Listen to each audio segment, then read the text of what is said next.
All right, welcome folks to another edition of LandO's Lock-ins. It is time for the Florida home series. It is stage 4, week 2.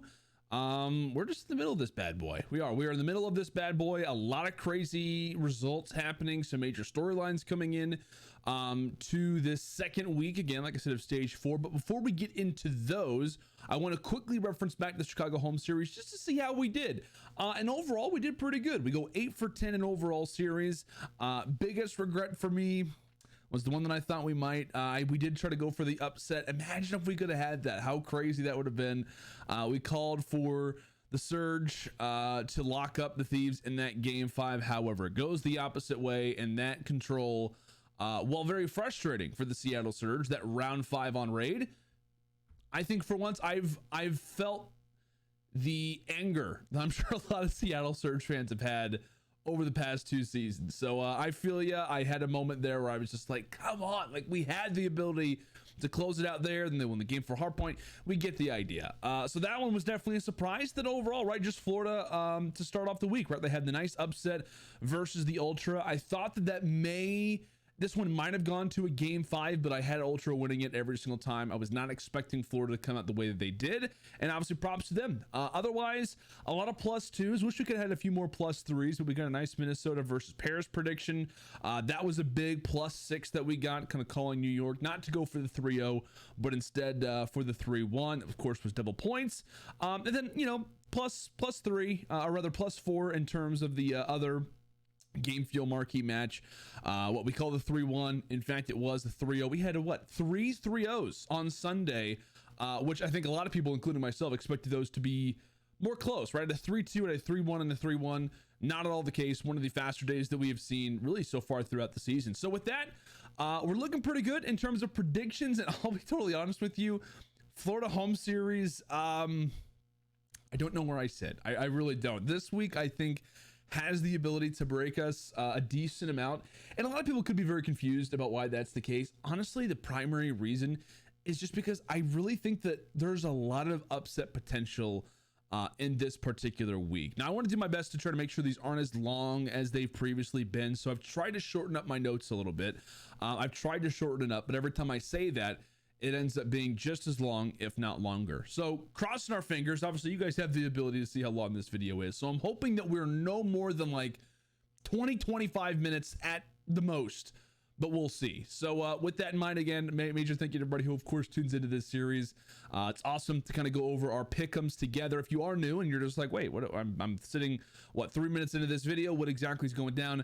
Making my pick'ems, go through every week, and yeah, we just kind of go from there. If you want to listen to my opinions and make your pick'ems off of that, feel free to do so. Or hey, if you have any disagreements and things like that, feel free to put that into your pick'em process as well. And of course, if you have any thoughts, feel free to let me know down in the comments as well. Did kind of everything out of order there, but it's all right. Here we go. First matchup, cannot go out of order with that one. Atlanta FaZe starting off the new week, facing off against the Seattle Surge. Atlanta, a nice 2-0 week. They beat Paris 3-1 and then go on to take down Optic Chicago in a solid 3-0. In that series, Atlanta goes +50 in slang. I'm pretty sure that's accurate. I might have to verify, but I'm pretty sure they go +50 throughout those 3 maps, which goes to show how one-sided the respawns especially were. And then right for the other side, Seattle, a heartbreaking loss versus LAT. They lose in a game 5. Again, I talked about it. They lose the crazy round 5 in control. They overall look pretty good in the hard points, but they did not look good whatsoever in the search and destroys. And I went back and shout out to Breaking Point, who does post these. If you guys are interested, breakingpoint.gg. I think that's exactly what the website is. I apologize. If not, you can follow them on Twitter. GG Breaking Point, I think, is the Twitter. Let me just verify. I gotta make sure. I can't screw this up that much. Yes, GG Breaking Point on Twitter at the very least. And I went to look at the box score once their series, of course, the Surge versus LAT, once that came to a close, and something was just off. Like, despite going to a game 5, and normally when you look at the box score and you see a game 5, usually results are somewhat similar, right? There's there's somebody who can have a really good map.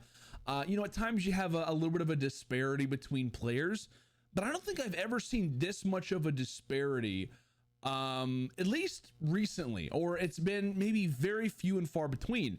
And in the series that Surge had versus the Thieves, Octane goes plus 23, phenomenal. Classic, minus 28. I just don't understand how one player can be playing that way while one player is playing another. And maybe in 5v5 that would be more typical, but I just feel like, I don't know, it just confused me a little bit. And while I was happy about how the Surge played versus the Thieves, because I did have them going for the win there, I had them kind of closing out like an 8 loss streak, or 8 series losing streak.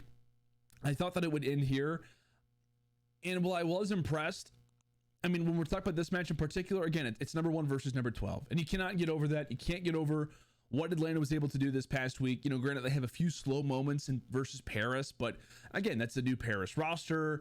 You're coming into the new week. I mean, you don't really know what to expect. Standoffs now in the rotation. Atlanta's playing some off maps when it comes down to it. So again, I think just a number of different moments where Atlanta kind of cruised through that series, and a lot of people took it more as, oh, Legion may be on the come up. Maybe Atlanta, you know, looks a little bit weak coming into versus Optic, and they just proved, like, guys, no, like we got it handled.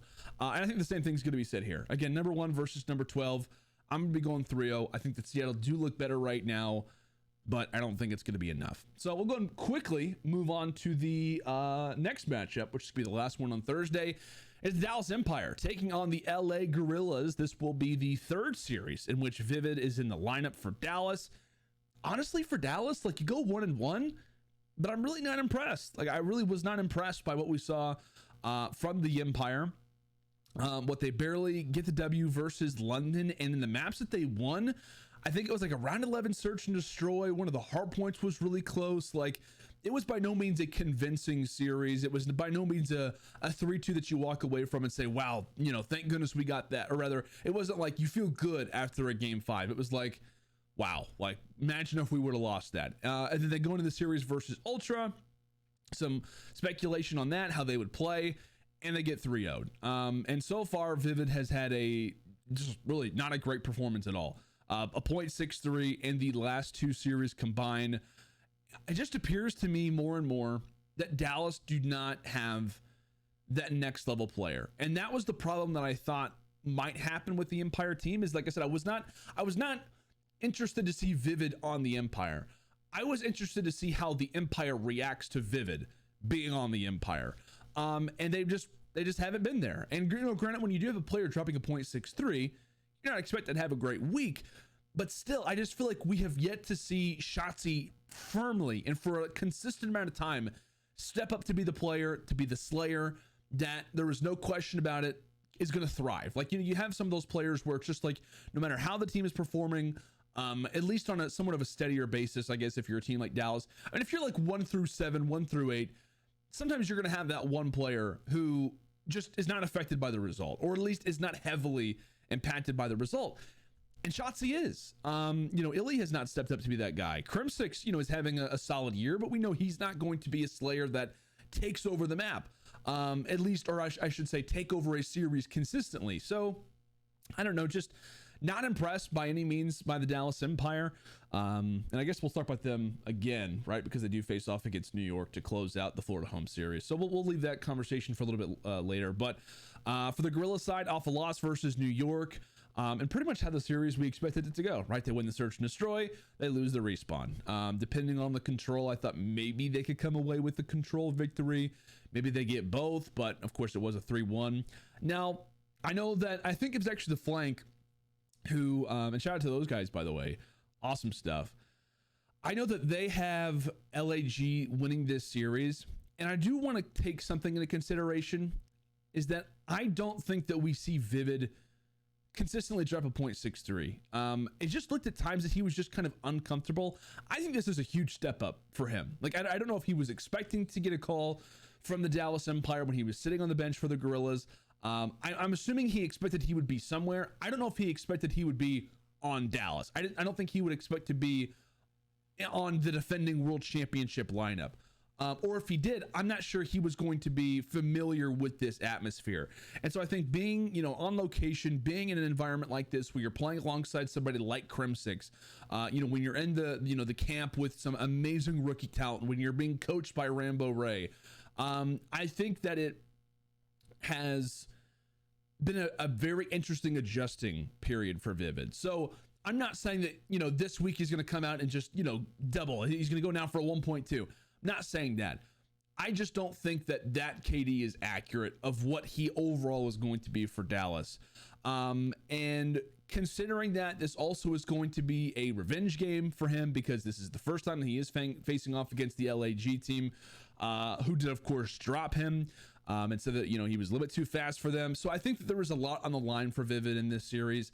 And I think that a lot of the mistakes that he was making was that he just wasn't being the playmaker. And I just don't think that he felt the reins. I feel like he didn't have he just didn't feel like he could just take over whenever he wanted to. And so I think that Dallas, can be a very smart team. I think Rambo's most likely gone back and, went over some VOD with him, said, hey, like, these are the spots where we want you to take over. You can be a takeover type of player. We know the skills that you have. It's time to implement those. So I'm going to be going, I have it going to a game 5, and probably based off the way that I've talked about it, I think this is going to be a victory for Dallas.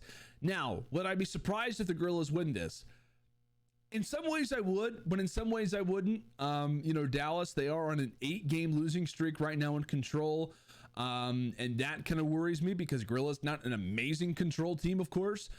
You think about them, maybe they can kind of correlate those with the Search and Destroy victory, and sometimes they can come out of the gates and just scare you in hardpoint. So again, if you are this Dallas team, let's say you get caught off in the opening hardpoint, then you walk into the Search and Destroy, which, granted, for LAG could be great, and then you have a Control of which Dallas is not comfortable in. So there's a lot of different ways that I think this series can go. But I will give Dallas the edge simply because I don't think that Vivid will be at a 0.63. I think this is without a doubt going to be his best series for the Empire yet. And if not, then I think that this could be a problem. I mean, if he's not dropping more than like a 0.85 to more than a 0.9, this is going to be a hard series for them to close out. Because again, LAG, a very crafty team. I just don't see Empire going 1-1 despite having one player to 0.6, if that makes sense. So again, I will give Dallas the edge, but I'm not mad at anybody who, of course, thinks the Gorillas can take this, because it's very possible. All right, Los Angeles Thieves versus the Paris Legion. Thieves in their first match with TJ goes all the way to a game 5 versus Seattle. They steal the searches, crazy Control that probably shouldn't have gone their way. And they lose both the hard points somewhat convincingly. I want to say both of them were like 250 to 150, something like that. And then more kind of, I guess, which, to be honest with you, LA Thieves is probably the more interesting story here. But for me, I just think it's so fascinating that Paris, a team who has relied so heavily on respawn, specifically hardpoint, comes into stage 4 week 1, they get 3-1 in both of their series, and they win the Search and Destroys. Like, they win a Search and Destroy versus Atlanta. They win a Search and Destroy versus Rocker, which, granted, Rocker Search and Destroy has not been great lately. And I think that will improve over time, but it's just odd. Like, it's just super strange. Obviously, Zaptius is now in the team, and, they have a few good moments. Like, Paris has a close map here or there, but I don't know, man. I just, like, Thieves, they scared me, and Paris, like, I'm optimistic, because it's like, okay, well, cool. They're good at Search and Destroy. Now, like, surely they can get a hardpoint again. Like, that shouldn't be a problem, like, where I feel like this team gets worse in hardpoint now that Classic is gone.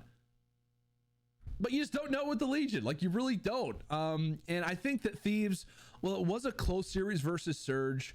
And this is kind of where I expected them to be at. Like, I left this series between Thieves and Surge kind of coming into it the way that I expected, which was that we're going to see a Thieves that probably isn't going to live up to the expectations that a lot of people think.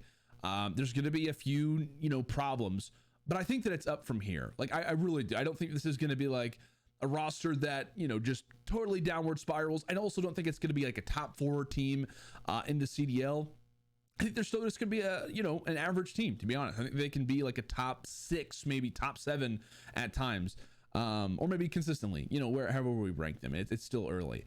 But in this series, honestly, like, it would not surprise me a number of different combinations. I think Paris, without a doubt, steal a map, and they very well could steal two, because again, search and destroy could be nice, but again, Thieves did look good in the S&Ds.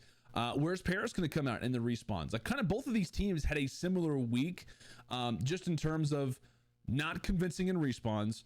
Search and destroy was fine, and then obviously you can talk about the controls in a number of different aspects. But I think that Thieves will for sure steal the control. I mean, I think you have to like at least their chances to win one of the hard points, and then S&Ds very well could be traded if Legion are looking as good in the search destroys. Again, this one's just a hard one to call. I'm gonna go 3-1 for Thieves. Would not be surprised possibly this one goes to a game 5, but I have no idea what to expect from Legion. Like, this is alongside Florida as usual for those who watch LandO's lock-ins frequently, one of the hardest teams to call in terms of like what, like, I don't know. I was just going to leave it there. Moving on, New York versus Florida.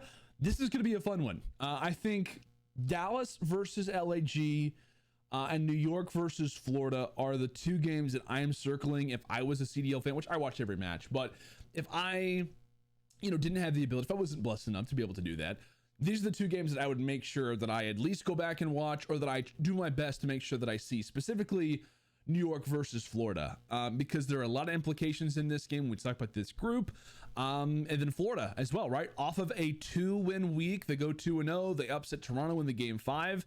And they also 3-0 the London Royal Ravens pretty handily as well. And really, I would say probably one of the biggest questions coming into the Florida home series is Florida the real deal, right? Have they finally caught fire, and can they handle the flame consistently, right? Can they kind of keep the fire going? Has this team finally kind of reached a consistent peak to where they're no longer just that inconsistent team that loses versus top, or that rather loses versus bottom teams, takes down top rosters, and vice versa. So that's a big question for Florida. On the other side, for New York, off a win versus LAG, again, as we talked about with Gorillas earlier, Gorillas take the search and destroy. New York pretty handily in the respawns overall. What was it? Was it handily? I want to say it was. Let me actually verify that. I want to see just to make sure. So what, they win the Apocalypse 250 to 195, and then from there the respawns are pretty convincing. So kind of what you'd expect. Again, it's kind of funny because LAG, they come out firing in the opening hard point, and they kind of get dominated in the game 4 hard point. So from there, this is a hard one to call, because I almost want to, I don't want to give away my instant thought process, but I would not be surprised if we see any combination outside of a 3-0 either way, if that makes sense. So I would not be surprised if we saw Florida 3-1 or 3-2. I would not be surprised if we saw New York 3-1 or 3-2. But I think when we kind of look at this one maybe more in depth, like, I'm probably looking at the opening hardpoint in S&D to kind of tell the story of this. I think for me personally, New York are still super well, handled right now in the hardpoint. So I think that despite Florida looking good, of course, in HP right now, I think that one will be too much of a test. Now, Florida, they have won both of their opening hardpoints so far throughout stage 4. If that changes, there's a lot of talk on this team kind of being more of a momentum-based roster. How does that affect them, right? So let's say that Florida goes down 0-1. Now we're into the search and destroy. And again, I like Florida's chances because I believe right now they're 3-0 in search and destroy. Again, New York, where does search and destroy sit for them? They can be crafty. They lose a Miami versus the Gorillas in a 6-2 fashion. So, it's really hard to call this one as well. And then you have control where you're like, okay, where's New York? Like, where is New York? Florida on the other side, I think that they are 1-1. Let me just verify, right? Because they win checkmate versus London 3-0. Again, I don't really know how much you take from that, just because this is an entirely new London team who previously was good at checkmate. And then versus Toronto, I think Florida got smacked on that one. Yeah, they lose raid 3-0. So they win 3-0, they lose 3-0. I don't know. Like, this one's honestly just hard. This one just is a hard series to call. I will say I have a lot of respect for both these teams. I will say I am going to go for the subliners here. I'm not mad about a Florida prediction. I may kick myself for this one because I like to kind of go on these little streaks because I think that momentum is important. but I think that this could be a really, really good one, a really good opening hard point for New York. I think turns the entire tide of this. I think to see that 1-0 for New York is going to give them the confidence. I'm also very interested to see how much of an impact can Neptune and Havoc have on the map. Havoc in the search and destroys. Neptune could be the playmaker at times. Is he going to have that same playmaking opportunity when you kind of look at the other side and you know you're going to have a consistent performance? Obviously out of the French Phenom, you're going to have that, of course, from Hydra. At times Asum can take over the map, so you kind of have that same explosiveness, probably a more consistent side in regards to New York. But again, you have the craftiness of this Florida team that can really turn the tide. So while I do have Florida winning one, I'm going to go New York 3-1 here. I am going to go New York 3-1. I think this one could go down to a game 5. I just think that at times I don't know. I really want to go Florida. I would love to be able to say, like, you know, Mutineers, they're going to come into this series, they're going to take down one of the top teams. I just have a lot of respect for the Subliners team. I think they are more crafty than people give them credit for. And I think that, you know, everyone always talks about, like, oh, you know, Hardpoint's great. You know, they're still working on different game modes. Like, we don't really know 100% where Search and Destroy sits, you know, on a consistent basis. And I think that they're working day in and day out on that. So I'm going to give New York the nod here. I think they win in a game 4. Very well could go down to a game 5. And I think this will be one of the better series that we have of the entire weekend. At least I hope, because every time I said that last week, it was, you know, 3-0s for, I feel like, a lot of those matches. So we'll go ahead and move on. We need to quickly kind of glance forward. Next one that we have to start off Saturday, Toronto versus London, aka Europe versus Europe. A lot of hype around London coming into last week. They lose to Florida 3-zip. They also go to a game 5 versus Dallas, which again was a convincing series for them. Debut of Afro, I feel like went very well overall. I know there was a massive delay in their first series, but I was very impressed with Afro. Kind of got what I thought we would get out of somebody like him. I would say that's kind of the only bright spot. Like, I was impressed by Afro, Alex at times, but not as much. And this kind of gets me back to exactly what I said, you know, as soon as this change happened, which was, I wish they would have kept Zed. I feel like this team saw too much of a change up to where the positives that are now granted around this team get taken away because they have to start over. So I feel like, again, this team is receiving the repercussions of making too many moves. You know, again, like I said, I'm not obviously in the camp of the London Royal Ravens. There very well could have been an issue with Zed. Maybe they feel like he wasn't playing the right way. Maybe this was more of a team decision. I don't really know. I just go back to the idea of Zed, who is a great communicator. He is such a difficult player to take, or rather to face off against. And then you have Afro, who is just going to be your consistent, you know, SMG. And I wouldn't say that it's necessarily exactly like a New York, but I feel like he could play the same way, where Zed can kind of be that impact player. He could be a guy who's quick on rotations, you know, taking kind of the first wave of players down, or at least just kind of throwing his body at the enemy, kind of similar to an Asum. And then if Afro can kind of reach this level of consistency, which is kind of funny because we talked about Afro and Hydra, those two kind of dominated EU challengers for a while. I feel like you could have had somewhat of a similar, not exactly the same explosiveness, but a similar kind of component, if you will. So again, that's just kind of my overall thoughts for the most part on London. Interesting week for them, of course. Like I said, they do go 0-2, which is unfortunate.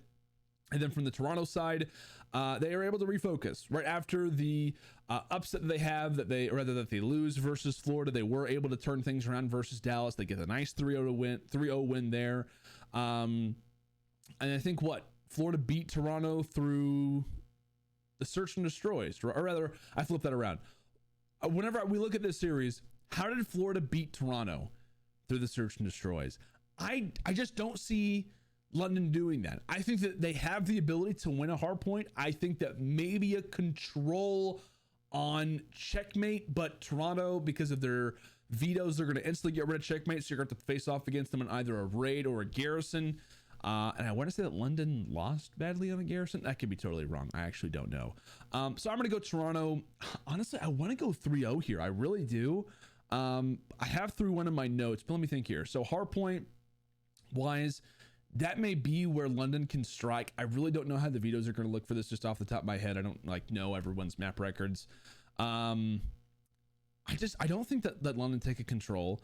I don't think that they win the search and destroys. Let me look back really quickly at how they looked in S&D, just for my own sake.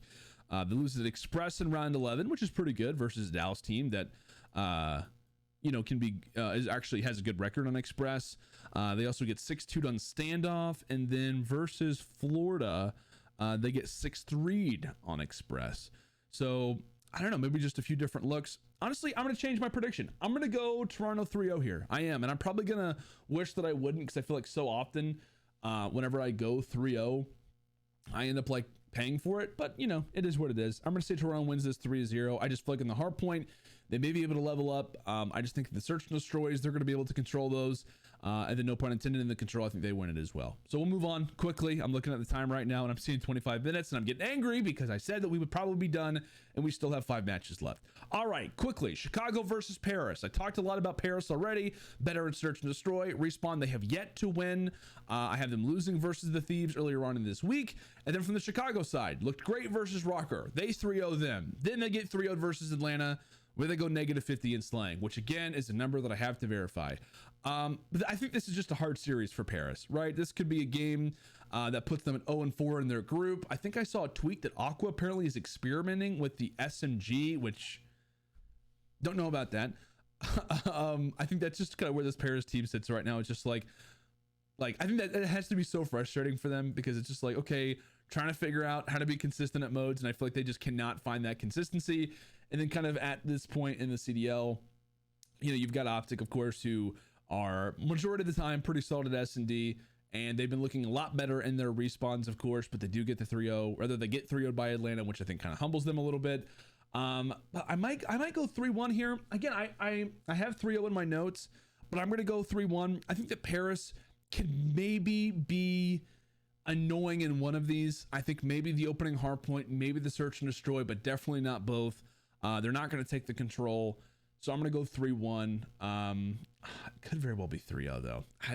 I hate whenever the pressure is on for these game field double points. I'm going to leave that one at 3-1. I may come back and change that. I probably will forget, but we'll just go ahead and leave it at that. Final match of Saturday is going to be Minnesota versus Seattle.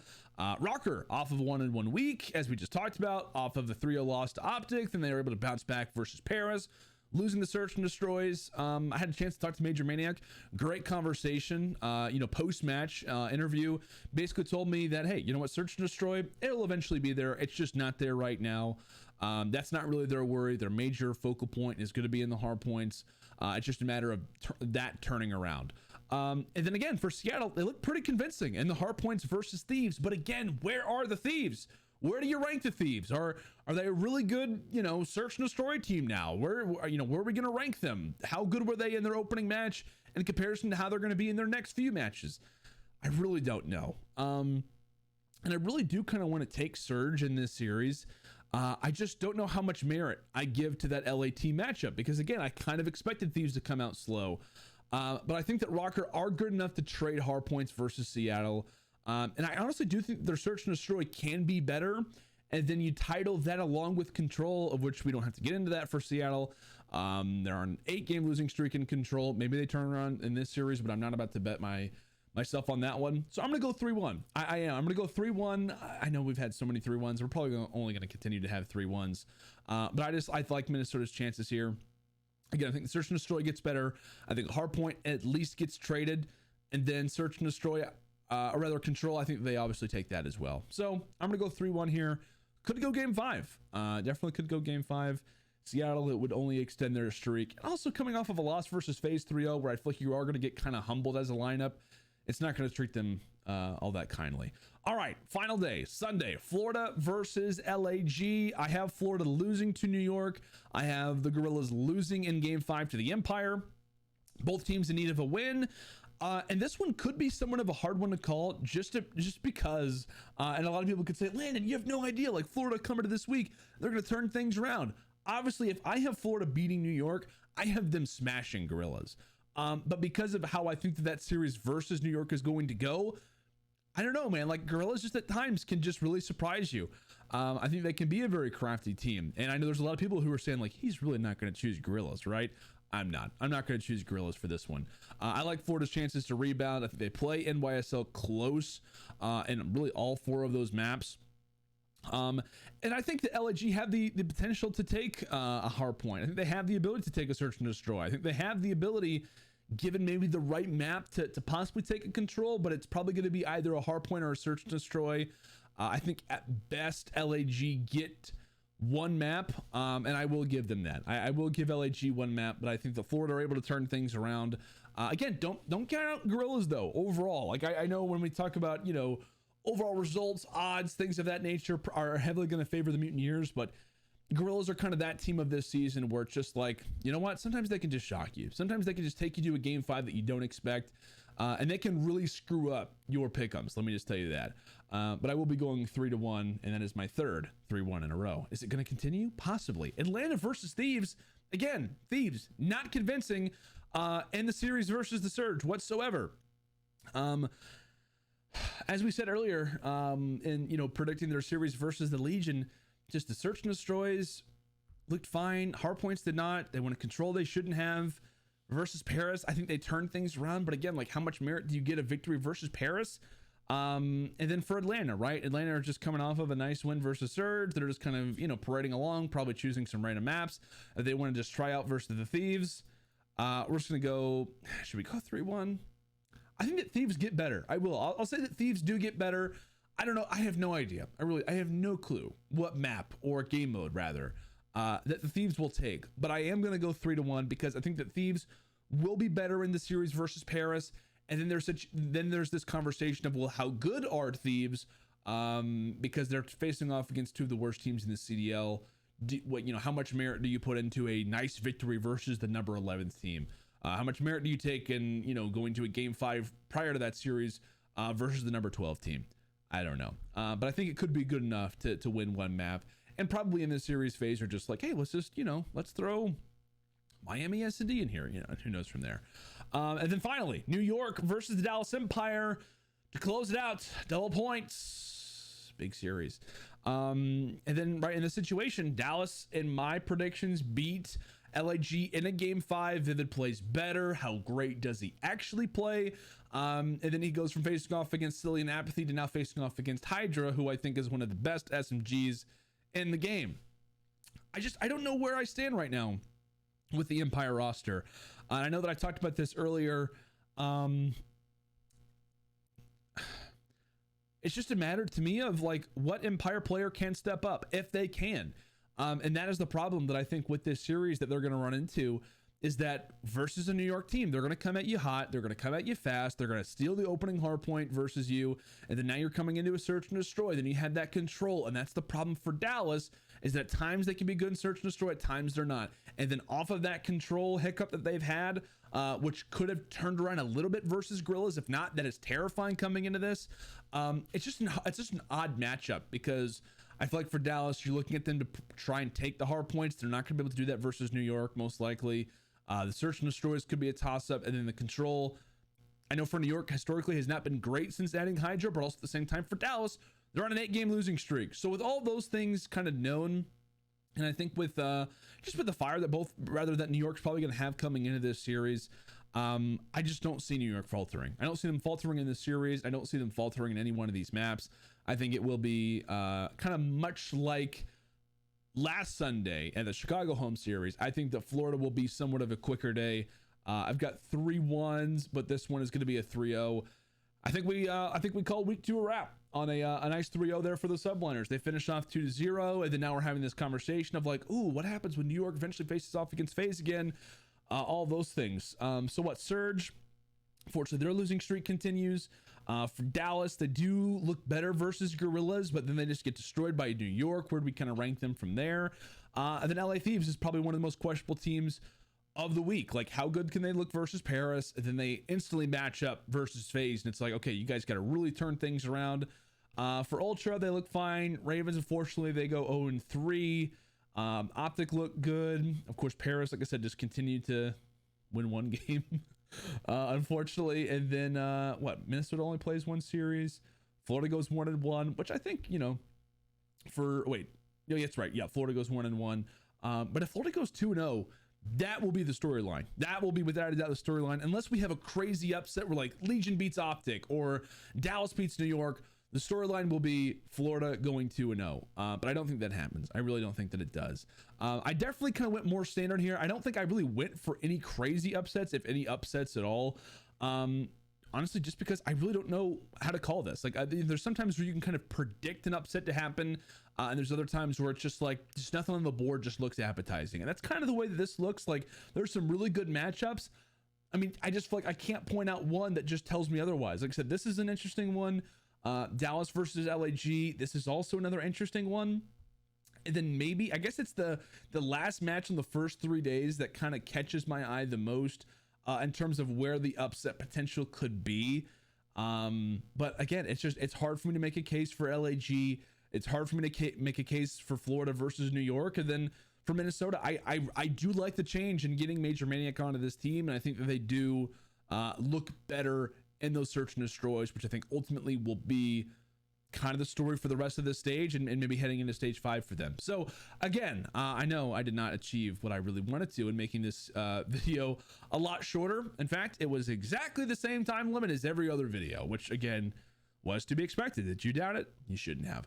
But again, folks, like I said, I really appreciate everybody for tuning in. Before we leave, got to make sure we save those predictions.